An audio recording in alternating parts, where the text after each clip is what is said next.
Olá, internauta, seja bem-vindo ao esporte.com e hoje, é claro, vamos falar do Campeonato Brasileiro. O Atlético empatou com o Santos no meio da semana e a Raposa faturou o Vasco lá em São Januário. Comigo aqui no estúdio, Rômulo Abreu, tudo bem, Rômulo? Tudo bem, Leandro? Boa tarde, internauta. Vamos falar mais de futebol aí, né? Tem seleção também brasileira, Copa América. Enfim, falar do que a gente gosta e sabe.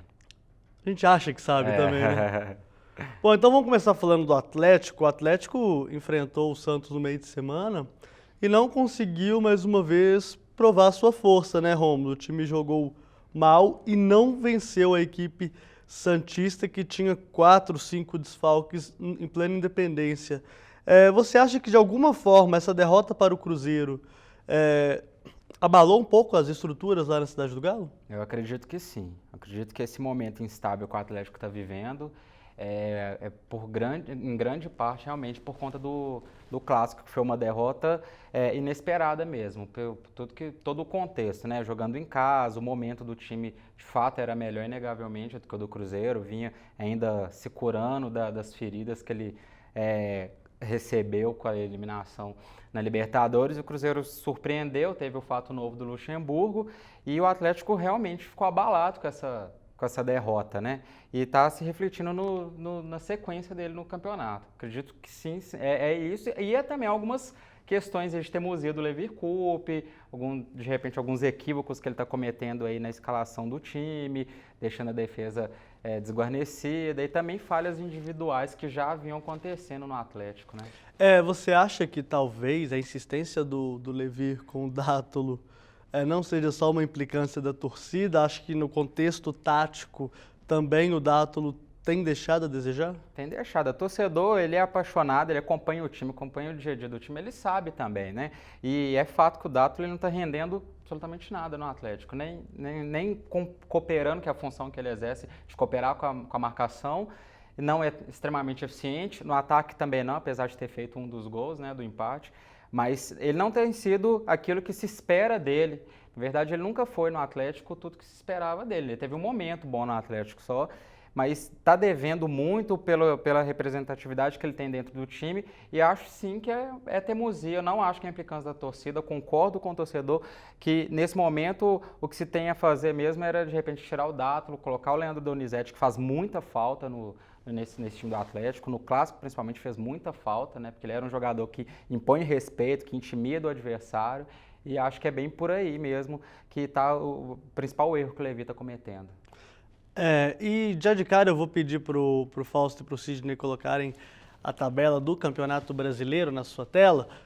Temos aqui a 7ª rodada, o Atlético empatou com o Santos, como já falamos, o Coritiba caiu para o Flamengo 1-0, o Corinthians venceu o Internacional 2-1, Chapecoense 0, São Paulo 1, o Vasco perdeu para o Cruzeiro 3-1, o Sport Recife passou pelo Joinville 2-1, no jogo das 11 horas de domingo, Ponte Preta e Goiás 0-0, o Grêmio conseguiu vencer o Atlético Paranaense 2-1, no clássico lá em Floripa, Avaí 1, Figueirense 1, e no lindo estádio lá do Allianz Parque, Rômulo, com um dos piores gramados do Campeonato Brasileiro, 2-1 Palmeiras em cima do Fluminense.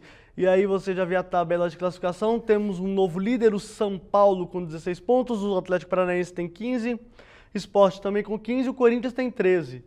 O Atlético está na 6ª posição com 11 pontos e na cola dele já vem o Cruzeiro, na 10ª posição, mas com 10 pontos ganhos. Na zona de rebaixamento temos o Santos com 7, o Coritiba com 3, o Vasco com 3 e o Joinville, Rômulo, com apenas 1 ponto ganho. Que é o time do Adilson Batista, né?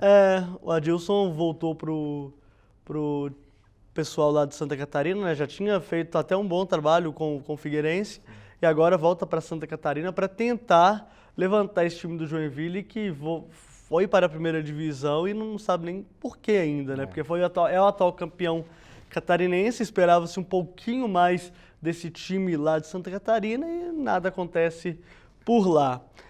Mas voltando ao Atlético, o próximo desafio é o Flamengo no sábado, Rômulo. É o primeiro jogo depois daquele 4-1 que o Atlético conseguiu imprimir aqui no Mineirão, que garantiu à equipe classificação à final da Copa do Brasil contra o Cruzeiro.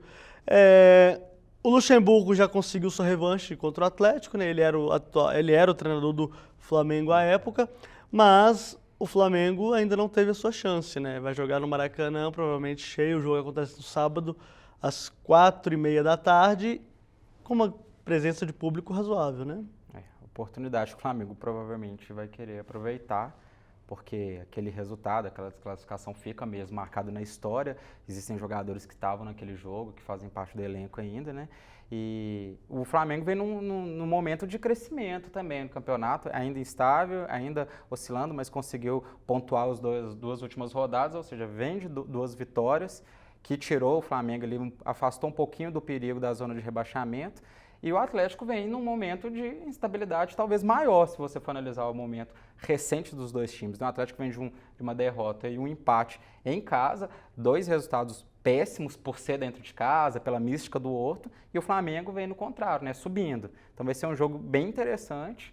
Flamengo, não coloco o Flamengo como favorito, porque é um clássico do futebol nacional, então tem todo imprevisto que pode acontecer. O Atlético é mais time, sem dúvidas, né? Acho que não é o momento também de desacreditar o Atlético por causa de alguns resultados inesperados, mas o Flamengo joga em casa, dentro de um Maracanã lotado, com uma torcida que certamente vai estar pilhada em campo, porque tá magoada, tá ferida com aquela goleada, aquela eliminação, né? Então vai botar a pilha no time. Vamos ver, né? Tendência de grande futebol mesmo, um grande jogo, pegado, talvez até com alguns exageros de falta, enfim. Flamengo e Atlético, a situação do Atlético pode complicar, inclusive, né? Porque se perde, pode cair até umas 5 posições na tabela, porque tá bem embolado ali naquela região. A tabela tá super embolada, são 7 rodadas apenas, a gente tá indo pra 8ª e tudo pode acontecer, né? Eu vou até pedir desculpa ao pessoal lá do Twitter, Rômulo, que tá vendo a gente ao vivo, já que o programa não é ao vivo será para o pessoal do Twitter, né? Ali pelo Periscope, o celular tá um pouco embaixo da nossa câmera, então ele fica meio escondido, então a gente não consegue olhar diretamente para ele, porque além do celular a gente ainda tem outras 3 câmeras para ficar olhando, né, Rômulo? Bom, tocando o barco aqui, vamos falar um pouco do Cruzeiro. O Cruzeiro conseguiu vencer o Vasco, 3-1 lá em São Januário. Leandro Damião desencantou, fez 2 gols no jogo. Não dá nem para falar muito do Vasco da Gama, né? É um time que, não vou nem comentar muito, porque todo mundo sabe o que é o Vasco da Gama hoje. Assim como a gente já tinha falado que o Atlético não fez mais que obrigação ao colocar o Vasco no devido lugar dele, fazendo 3-0 no primeiro tempo no Independência, eu também não vou colocar o Cruzeiro aqui numa situação de pedestal, porque ganhou do Vasco da Gama. Não fez mais que obrigação, como eu falei semana passada, venceu o Vasco aqui em Belo Horizonte, em Betim, em Ipatinga, na Lua, em Marte, é mais do que obrigação. O Vasco hoje, na minha opinião, é o pior time do Campeonato Brasileiro e que se a diretoria, se o Eurico Miranda não fizer alguma coisa, esse time cai e cai até de forma antecipada, viu, meu caro Rômulo? Mas falando um pouco do Cruzeiro, é uma situação diferente, porque a gente viu o Alando ali no meio do meio campo, colocado um pouco à direita ali, tentando até marcar um pouco o lateral que vem do Vasco da Gama. A gente não sabe, o time do Cruzeiro hoje, tá difícil até da gente saber quem que vai entrar em campo, né? O Luxemburgo ainda está conhecendo o plantel, o Luxemburgo está mantendo o nível tático no 4-2-3-1 ainda, mas é possível que ele mude isso dependendo do adversário. Mas o Cruzeiro reagiu bem depois da demissão do Marcelo Oliveira, né? Conseguiu 3 vitórias seguidas e 3 adversários importantes, se não importantes na tabela de classificação, importantes no contexto histórico. É claro que dá uma moral vencer Flamengo e o Vasco numa sequência dessa de Campeonato Brasileiro, né, Roma? Sem dúvida. O fator Luxemburgo está sendo primordial para o Cruzeiro mesmo. Mas eu tenho dito que essa chegada de um técnico, essa mudança de técnico, costuma gerar isso nos times mesmo. Ainda é muito pouco e muito cedo para falar que foi um acerto da diretoria, porque o Luxemburgo, o último bom trabalho dele foi em 2004, né? Então são mais de 10 anos. Então é difícil para falar que foi um acerto, a demissão do Marcelo Oliveira tem muitas questões ainda, mas o fato é que o Luxemburgo é um treinador com um perfil diferente do Marcelo Oliveira, é um treinador que chega e que bota pilha no time mesmo, e era isso que estava fazendo falta no Cruzeiro. Então excelente para esse início aí, 3 vitórias seguidas. Como você falou, vencer para o Vasco é uma obrigação mesmo, por mais que seja fora de casa. O Cruzeiro ele tinha essa obrigação de fazer, sobretudo por esse momento do time, de mudança de técnico, vindo de uma vitória num clássico. Então tinha que ir no embalo mesmo e qualquer empate em São Januário seria um tropeço para o Cruzeiro, por esse momento que ele está de buscar crescer, para se ajustar mesmo, somar pontos que perdeu muitos no início do campeonato. Então, acredito que o Luxemburgo ele trouxe esse fato novo para o time, que é a mudança de técnico, muda até o ambiente, a rotina dos jogadores um pouco, um novo perfil. Ele é experimentado, não dá para negar, apesar dele vir de 10, 11 anos aí de trabalhos muito aquém do que ele sempre fez, da história dele no futebol. O Luxemburgo ele é um treinador que entende de futebol, que tem muita experiência, é um bom treinador sim. Então, é animador para o torcedor do Cruzeiro, né? Acho que é para trazer a torcida para o time. Essas vitórias foram muito importantes para colocar a torcida ao lado do time de novo, esquecer um pouco o que aconteceu no primeiro semestre e seguir, né? Seguir, mas como ele mesmo disse no sábado, ainda é pouco, não dá para ficar satisfeito com apenas 3 vitórias, embora uma seja contra o Flamengo, uma seja no Clássico, e o Vasco é um adversário histórico mesmo, tradicional, mas é pouco, sem dúvida. É pouco, mas a gente tem que ressaltar também que, como você falou, isso traz o torcedor para dentro do clube, né? E provavelmente no domingo às 11 horas da manhã contra a Chapecoense, o estádio provavelmente estará lotado, porque é um horário diferente, a torcida vai comparecer mesmo. E é uma nova vibração que o Cruzeiro está sentindo agora com essa chegada do Vanderlei Luxemburgo. E tem um detalhe, o Vanderlei Luxemburgo, tá certo que o Marcelo Oliveira é o maior treinador da história do clube, isso é inegável, mas o Vanderlei Luxemburgo tem números superiores ao do Marcelo, né? No Cruzeiro. No Cruzeiro, ele tem mais de 70% de aproveitamento dos pontos. E 70% de aproveitamento dos pontos, você é campeão brasileiro. Então, é claro que não dá para falar nada. Para mim, o Cruzeiro nem favorito ao título ainda é. Se brigar, na minha opinião, vai brigar por uma vaga à Libertadores. Mas é aquilo, né? Se ninguém quiser o campeonato também, né, Romo? É verdade, o nível técnico do campeonato é muito baixo, né? Eu estava pensando muito nisso esse fim de semana, porque você parando para pensar até com um pouco mais de cautela, o que o Cruzeiro fez em 2013, 2014, o futebol do Cruzeiro não era daqui. Tanto que os 2 campeonatos de maneira até relativa, claro, ninguém pode falar que ganhar o Campeonato Brasileiro é uma coisa fácil, mas com relativa tranquilidade. Nessa temporada, o Cruzeiro parece que voltou a jogar o que todo mundo vinha jogando de fato, né? Tá no mesmo barco que todo mundo. O São Paulo é o líder do campeonato porque tem uma estrutura invejável, porque o elenco do São Paulo é muito forte. A gente sabe que o São Paulo não é nada disso também. É um bom time, armado, deve melhorar com o Osorio, mas é um time que ainda não foi experimentado. Se você for parar a pensar no Corinthians, o Corinthians está com 13 pontos. Também é um time que é cascudo, que é um time bom, mas não é um time sensacional. Então, perdeu peças também, exatamente. Né? Então é um campeonato muito equilibrado e que se deixar, o Cruzeiro pode subir. Ao contrário do Atlético, eu acho que o Atlético ele está um pouco preso a algumas situações. Eu acho que, até voltando um pouquinho ao assunto do Atlético, essa questão do Levir Coupe, da torcida criticá-lo muito, do que mesmo você falou, da questão de insistir em algumas peças bobas, eu acho, algumas existências até patéticas, na minha opinião. Para que manter o Dátulo no time é uma dessas. Você vê que a situação fica um pouco desconexa, né? E pode acontecer com o Levir o que aconteceu com o Marcelo, né? Você morre abraçado com alguns jogadores e acaba pagando o preço. Mas é claro que o Levir Coupe, para mim, é um baita treinador. Qualquer situação de demissão do técnico, que para mim, no meu ponto de vista, o trabalho do Levir é inquestionável. Para mim é inquestionável. Você pensar que esse time, há um ano atrás, tinha acabado de sair da Copa Libertadores para o Atlético Nacional no Independência, ia ser campeão da Libertadores e ficar bem ranqueado no Campeonato Brasileiro, aquele time do ano passado, para mim isso é dedo do técnico. Lógico, não dá para comparar. O Paulo Tuori jogou 5 meses do trabalho do Atlético no lixo. Então não dá pra gente questionar isso com relação ao trabalho do Levir Coupe, mas futebol brasileiro, a gente viu isso com o Marcelo, tudo pode acontecer, né? São números, né? Você emplaca 5 jogos aí sem vitória, né? Por mais que não sejam 5 derrotas, mas 5 jogos sem vitória, o técnico já está numa situação muito complicada, porque a cultura do futebol brasileiro é resultado, é imediatista mesmo. Mas eu acho que seria uma tragédia, porque além do Levir Coupe ser excelente treinador, experiente demais e muito identificado com o Atlético, né? Um treinador, isso é muito importante. Eu até acho que uma das apostas da diretoria do Cruzeiro de trazer o Luxemburgo é porque ele tinha uma identificação com o Cruzeiro por causa do ano maravilhoso de 2003, né? Óbvio.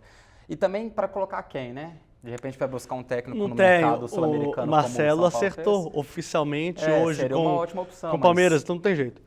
Então, não tendo Marcelo no mercado, vai trazer quem, né? Não tem quem trazer. Então mantém o Levir. É uma bobagem.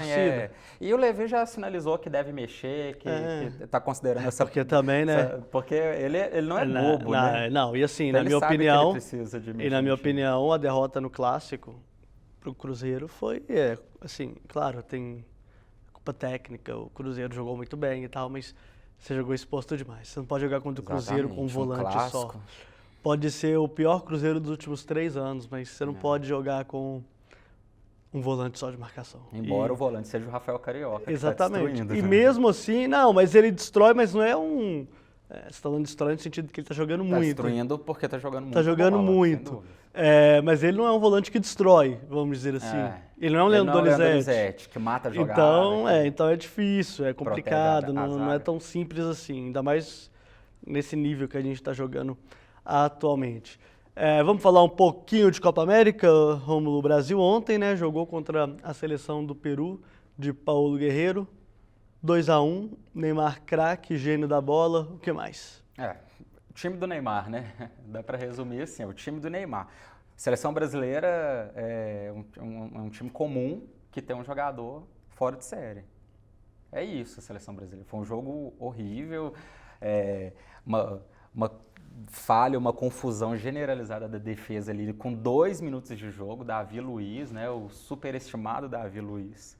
E o Jefferson, goleiro comum de seleção brasileira, que um fez uma lambança pior que a outra e o Peru já assustou a seleção brasileira.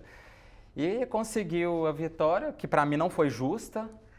Não acho que foi um resultado justo cara. Por tudo que foi o jogo. Assim, cada um analisa o jogo como vê. Mas eu acho que o Brasil mereceu a vitória sim, porque eu acho que o Peru não é incisivo, não foi incisivo demais. Eu acho que aquela dupla ali na frente do Farfán com o Guerreiro, beleza, o Brasil realmente só tem o Neymar? Só tem o Neymar, mas tem o William que joga muito bem, você tem jogadores, o Tardelli, que ontem particularmente não jogou bem, mas ele é um ótimo jogador, a gente sabe das qualidades do Tardelli. Você vê, por exemplo, o Fred, o Fred não é jogador de seleção brasileira, mas é um jogador que tem suas qualidades. Então, também é impressionado por uma questão de demanda. Exatamente. Né? O time não é ruim, mas não é isso tudo. E com o Neymar o time fica um pouco acima da média. Mas o time sente, claro, a falta do Oscar. Na minha opinião, sente a falta de um goleiro mais experiente. O Jefferson é um baita goleiro, na minha opinião, mas eu acho que existem goleiros no futebol brasileiro que estão melhores, ou até mesmo no exterior.